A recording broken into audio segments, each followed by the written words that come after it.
clicked it. He's Nick, I'm Matt, and we're Insufficient. We did Monday, we did Tuesday. Ladies and gentlemen, welcome back. It is now Thursday on Insuphishient. I wouldn't hold your breath on a Friday, but you might get one. I don't know. It's big money, baby. Yeah. But today, according to our new format, Insufficient Thursdays, we do something a little more recent from the 2020s. Oh, man. Fuck. I mean, basically, that's as long as you and I have been doing our show. Which is kind of weird to think about, right? Is that right? Yeah, I guess it has been. We started in 2021. Nobody knows about Insufficient 1.0. That's the thing. Every now and again, we really do release one. We release one. They are different. We had a pretty good following. We had a great following. We should have kept it going. I love by this all time, of those people. Forget it. Dude, but the funny thing is, when we did that, it was really right before everyone and their mom got a podcast. And now everybody has their own podcast. Well, my thing is it's not even a podcast thing now. It's like these weird girl influencers in the fish community. What are you doing? Touching stuff? Stop messing with our Dude, you said fucking girls producer. in the fish community. Yeah, but you keep fucking with our plant the producer over there. You got to stop messing with him. There is one lady who I don't like to name names, but I call her the Jan Levinson of fish. And you know who I'm talking about. And is she blonde? No, but she is blown up. She had nobody on day one, and now number one, she's a female. Number two, at one point she did a clip where she literally took off her clothes and walked off the camera. Come on, man. I've done shows naked. Nobody wants to see that, though. That's the difference. That's the problem. Nobody wanted to see. Either one of us was fucking jacked and we had muscles, and I sat here in a shirt, and I sat here with no shirt on. Dudes? Oh, dude, forget it. Forget it. Dude, it would be pop game it over. off. Finish the rest of the show, sans shirt. No. All right. I don't want to do that. I'm not fucking jacked, man. And I've got not only that, but I got a weird patch of hair right here. No one needs to see that. You got any gray chest hairs yet? No, I do have. I have definitely got gray ball hair, gray beard hair, and gray starting going on the side in front of my hair. I'm ready for that day, though, dude. I'm ready for that day because everybody gray chest hair. No, gray hair. Everybody loves the silver fox, man. No, I do not dye my hair yet, but if it gets to the point where it's gray, you'll never need to. And also Trey needs to dye his hair. He looks so much younger when he doesn't have white hair. So the problem with Trey's hair is it's gotten thinned out over time, as it will, right? As you get older, your hair starts to thin. Sorry, Trey. But the redness has come out. I know he looks frail. He doesn't look frail. Stop it. Don't use horrible words. Trey looks great, but he looks older because his hair is white, and he looks younger when it's red. Done. They are older. I mean, Which one of them has the most pubic hair? That's the question our fans need to know. I think it's Fishman, Mike. Right? You think it's Mike? Oh, he's rocking the full bush. They call him Cactus for a reason, man. So, I mean, rank them in order. So you think Mike Fishman's got to be on the top half? I think it's Mike, it's Paige, Fishman, and Trey. No way, dude. Paige and Trey, those guys are Metro. Just what? Because he's balding up here. He's waxed. He's not waxed. He's waxing it. That guy comes out when Paige comes out now. Paige is the old. Paige and Fishman rock the oldest look. Mike is the youngest looking dude in that band. Period. Mike is the youngest looking dude in the band. Yeah, he's in the bag, bro. Dude, his shirts. I found somebody that tells me where I can buy paid shirts. They're too expensive for me to buy them just to wear on the show. But I like some of them. I might buy them just to if I was gonna meet Paige, I would buy the leopard one and wear that to meet him. I think that would be funny. That one's still for sale. But Mike's shirts.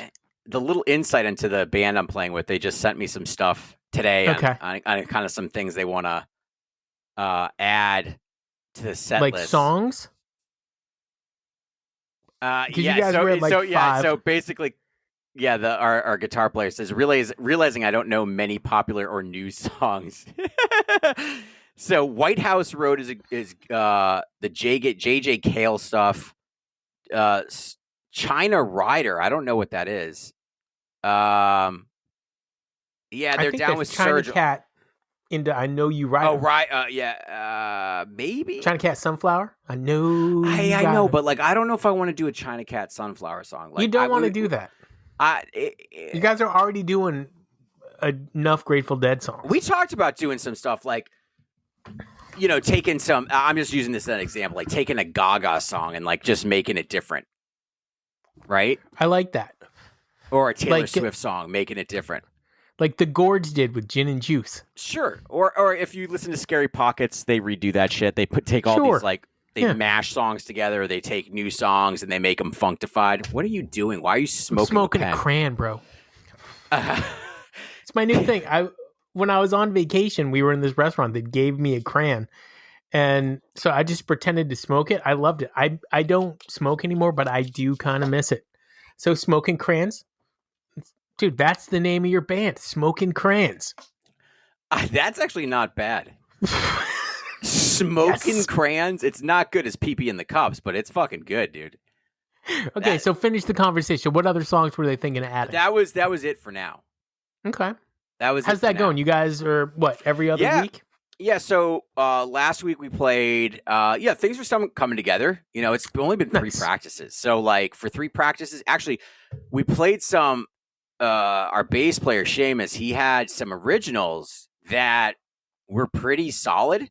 And we just started fucking, dude, like some of the originals that they popped out together, that sounds weird, but the ones that they worked out together, they just kind of fell into place. That's how you know a song is working good, when you don't put a lot of effort into it and everything starts falling into place. Organically moves in the right direction. I'm not ready to show you the one that I've recorded yet, but it's fucking good. Seamus came up with a really nice beat or groove to it, and kind of reminds me of Rocksteady from Aretha Franklin, but it's got that feel to it. Rocksteady, baby. Dude, I'm loving cool. it. Yeah, I know. Not what I expected, but it's got a Motown vibe to it, man. I'm not going to tell you where I was on vacation. I think and I know every time you go to our listeners know probably where I go. But there was a concert that was free, and so I was kind of going by it, and it was the Fray. Do you know that band? Yeah. It was free. Was it downtown? It was free. Disney? No, downtown was it? Epcot? In one of those parks. And it was in Epcot. They rocked out, and you know what? Those dudes had more hits than I remember. In the America Pavilion? In the American Pavilion, yeah. The Fray was playing? The Fray, yeah. Was it fucking jammed? Yes, it was full. And I saw Kool and the Gang there years ago, and that was the greatest moment in my life in I Disney just want to history. see Fish there, man. I don't give a shit. I want Fish in the front of the castle. On the stage there, fucking Main Street's filled, right, dude? That was my favorite episode we did, which was 4 parks, 4 band members. I know which band members, which park. I don't remember who we picked. You got one today, though, right? I do. Yeah, it's Thursday, so we're gonna do a random word generator, and you say now, and tomato. I say tomato. Okay, bam. You said now. First word is leaf. Leaf. Okay. Leaf. Okay, you ready? Yeah.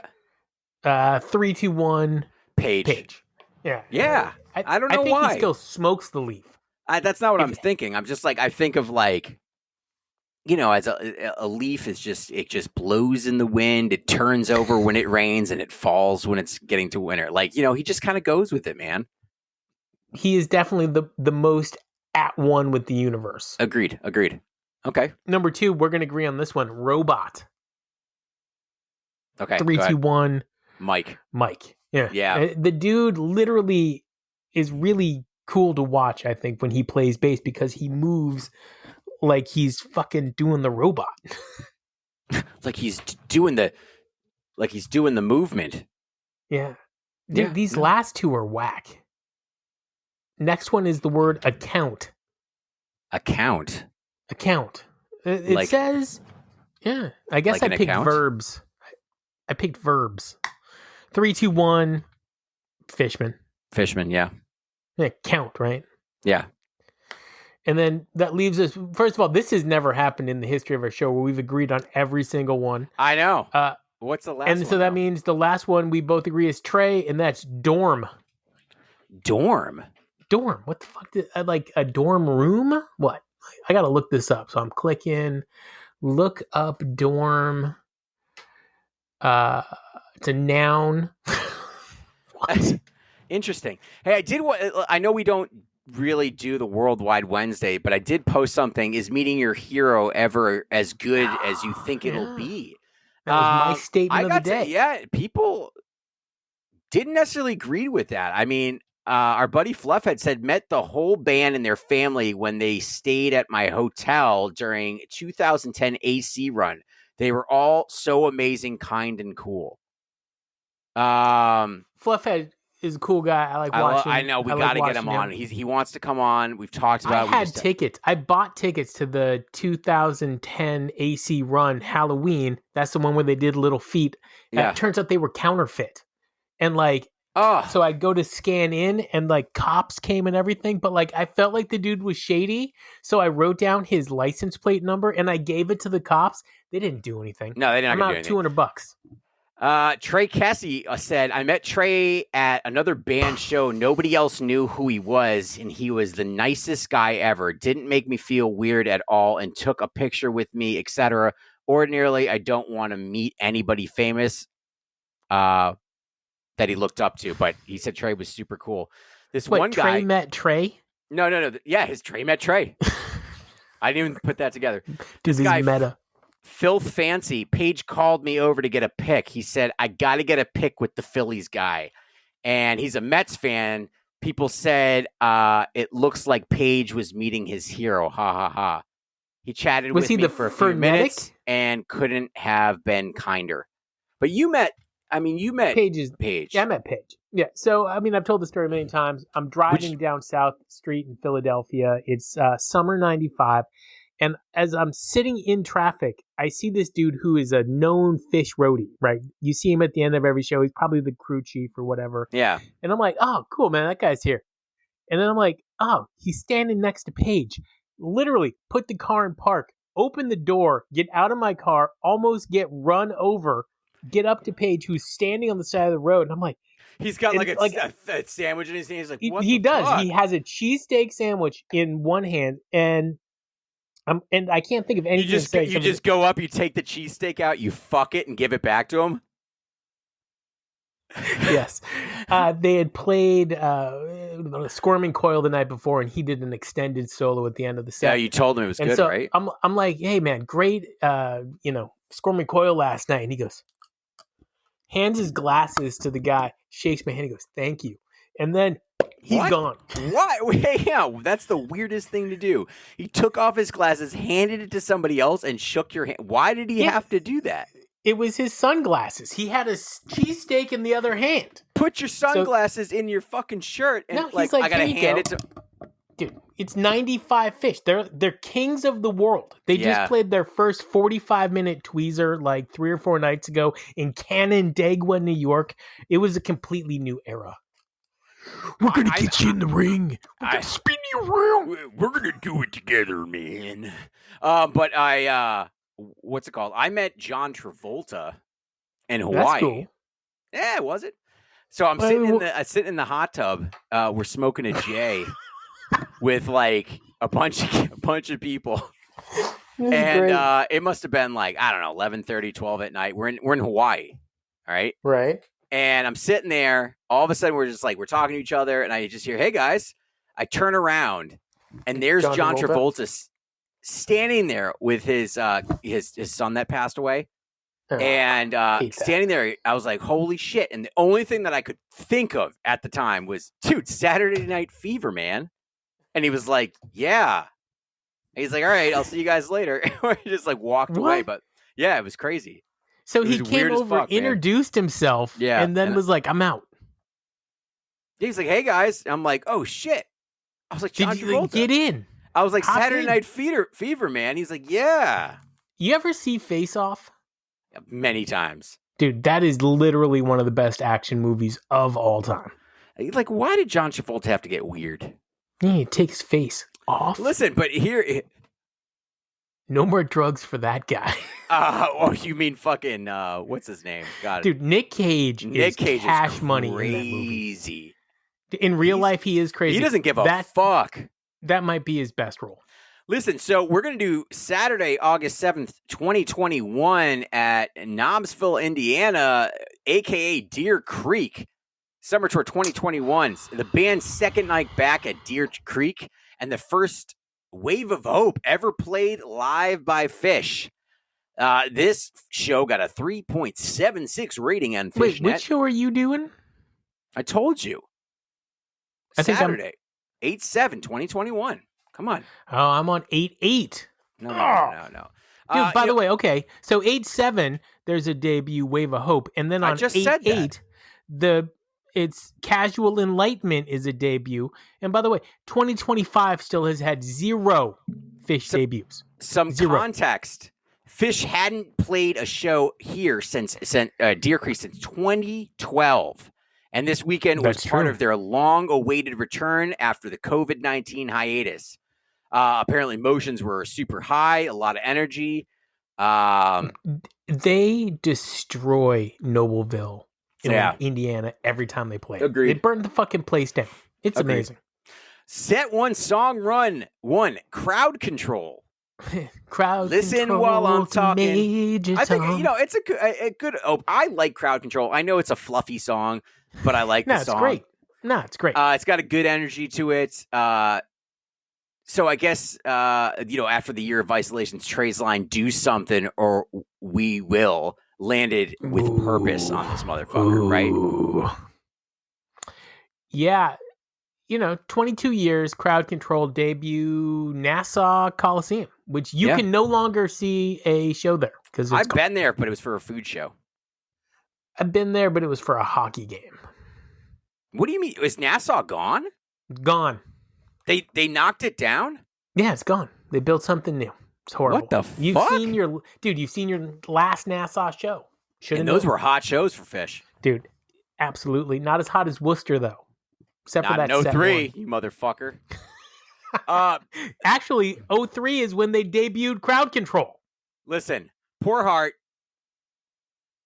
some little bit of grab ass, Mike slapping the bass, Page pounding honky tonk keys, man. Immediate dance party vibes. Speaking of dance party, they just went right into the moment dance. Thick, swampy fucking funk, man. Early in the night. Trey's tone is clean, confident. Black-eyed Kater. Yeah, you could kind of feel the rust shaking off on this a little bit. Back on the Train. We're covering this song. Wait, you and me? No. Oh, you guys. Yeah. Smoking crayons. I brought smoking crayons. I brought it up and because we were doing lay down salads, like, what song we could go into? I said, we could go right into Back on the Train. They're like, what's that? And I showed it to them. Could. And it's funny because, the guitar player doesn't really listen to Phish. Listens to a lot of Goose and other jam bands. Weird. Which I started getting him in. I think I sent him some Phish. I'm going to get his take on that. But yeah, he's like, I learned it. And when I came back last week, he had the solo down and everything. It's great. I'm singing that one. Okay. Back on the Train, momentum continued. Trey leaned into his bluesy side, stretching out the jam with smooth, relaxed phrasing, man. Army of One. I love this song. They don't play it very much. I still like it. But they did play it this year. Yeah. It's rare. It's a rarity. Nick's favorite song, Bouncing Around the Room. It might be my favorite song. There's a little bit of truth to that. Loved it. Great rendition. So far, every song this show in 2021 has been a thumbs up. It's not bad. Not too bad. Yamar. Thumbs up. I know. I just like I love this song so much from them, and they just don't get into it like they used to. They don't get into it like they used to. I hate that. Like, especially right at the end when they would just like fucking groove it out. It's more going through the motions right now. Yeah, I know it is. It sucks. But I'm glad they still play it, so. I love it when Trey Solo comes in that song. I'm always waiting for it, and now he just fucking pulls the ripcord. It's so sad. Followed up by Eroge. Yes. You know? Circus and bears and clowns and noise. I love this song. I'll always love this song. Yeah, thumbs up again. A Wave of Hope. Debut. Trey's Lonely Trip material. I don't like this song. Yeah. I know you don't. Sorry. It's a Trey original. It's an affirmation because of after COVID, they had to play it. A wave of hope, a momentum of rebirth. Yeah. With everything else they've played, and then now you get a debut Fish song at this concert, thumbs up for sure. Okay. Followed up with a Stash, dude. Set 1 highlight. And this version was fucking out there, man. Type 2 went dark, rhythmic, exploratory, slow rebuild, triumphant groove, man. Fishman was the monster on drums on this one, man. You know, it's funny. Fishman has definitely had some, like, ebbs and flows of life and drums. This great example of when he's on one of those flows. By the way, you want a little trivia? In 1990, when Stash debuted live, what was the song played before it? Just take a guess. Before Stash? Yeah, like the first time they played it, what song did they play? McGill. What? I was going to say that. Were you? No. Okay. All things reconsidered. Actually, I was going to say. Yeah, that's not bad. Next. I fucking love that song. They got to fucking They are never going to play that again. Cavern to end the set, man. Time is near. The band laughing, crowd roaring, pure Deer Creek energy. I remember watching this show. I couch toured it for sure, and it was great. Great first set. Thumbs up. Old school Fish energy, man. Yeah. Dude, wait till you get to second set. This is this is an interesting little set. Oh, I forgot to tell you on this one, dude. Me? The sound check? Lagrange. What the fuck? Dude, they play Lagrange for the sound check, but they don't play it live? I miss Lagrange. Dude, they play it live. It's a great song. Also, how about you guys release, like, call it sound checks only. Make some extra money. People will listen. Oh, I would love for them to put an album together of sound checks only, or a couple albums or releases. Yeah. What Shapiro, right? Ken, the guy, the archivist? Yeah. Who I reach out to all the time, and he doesn't respond. I get red receipts. And he's like, I'm not coming on your show, dickweed, which is fine. But Ken, you've got the soundtracks. You definitely have these all recorded. Do a live Fish of just sound checks. Open up, set 1, song 1. Everything's right. 20-minute monster, dude. Every now and again, this song lands. This song landed. With some simple teases in here. Some simple teases. Yeah, and then they didn't play simple. They played What's the Use? Interesting. This is my first thumbs down. I don't like the placement. To come out of Everything's Right, which is like really already at a slower tempo, and then you're really just taking it down to like 60 BPMs. Like, what? Yeah, and not only that, though, like, it's just, pulling teeth. And it's so good that it makes me angry. Cross-eyed and Painless to follow that up. Still waiting. Funky, sharp, Cross-eyed and Painless, and then going back into What's the Use? By the way, What's the Use is part of the sound check for this. I mean, speaking of sound checks, Big Cypress, okay, opened up the sound check with a jam into What's the Use? Ginseng Sullivan, Curtis Lowe, which, when was the last time? Number one, you don't get to talk about Big Cypress because you haven't fucking listened to it. So I don't want to hear anything about it. It's been 6 or 7 years since the last ballad of Curtis Lowe. Quinn the Eskimo, okay? Ooh. It's also been the exact same amount of time. I feel like that is your jam, man. Quinn. Dude, I love... Quinn the Eskimo is a Dylan song, right? I know, but that is your song. Well, I am an Eskimo. I know, that's why I say it. It's like they notice you. It's a little too on the nose, but whatever. And then Timber. So Big Cypress Soundcheck is a bunch of weird fucking songs, and I love it. Can we get back to the show? Down with Disease to follow that up. Trey tease Cross-eyed and Painless here again. Still waiting. Then we get Waiting in the Velvet Sea. Yeah. I like that song. And then ending with a possum, man. Dude, Skeet. Call me Ulrich. Raging. Because it's going everywhere. If they just took out a couple of songs, this could have been a real heater. But it wasn't bad. It wasn't bad. Encore, Drift While You're Sleeping. That makes me upset. I'm not going to get into it, but that song, I don't want them playing ever again. I've seen the day go by and drag you down. I mean, if that's what the opening lyric is, T-Bone, Trey McGay, not your encore. Gay Trey? Nah. Nah. Hey, you got some sort of a question or anything for anybody? You know what? So in trying to decide what we were going to do for today's show, I wanted to do kind of the first real show of the 2020s, which took place in Arkansas and opened up with, I've never needed you like this before. And it got me thinking, what song have you heard that you never needed like that before? Okay. And for me, I mean, I paused so you could clip it. For me, actually, it was about 2 weeks ago, and like everything was hectic and chaotic and crazy, and Everything's Right came on to the thing from Hampton Coliseum, 9/20/2025, and it just put me in the exact right place, and I had never needed that song like that before. I heard a what the heck was it? I think it was shit, I don't remember what it was, but I heard it the other day, and I was like, I needed this right now. It was Birds of a Feather from the Island Tour, and I was like, this is great. Oh my God. Dude, I know that I always say that new fish is always better than old fish, but it's hard to beat the Island Tour. Holy shit. Agreed. He's Matt, I'm Nick, we're Insuphishient.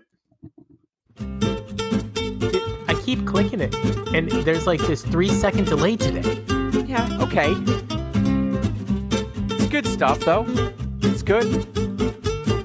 You know? What are you popping? What is that? Jesus Christ. If anybody can't see Nick right now, he's doing the pig face with a piece of tape. Dude, this classic Nick right there. You ever hate when you got scotch tape on your face? You ever take rubber bands and like see how many rubber bands you can put around your head? Nope. I do it to my nuts though.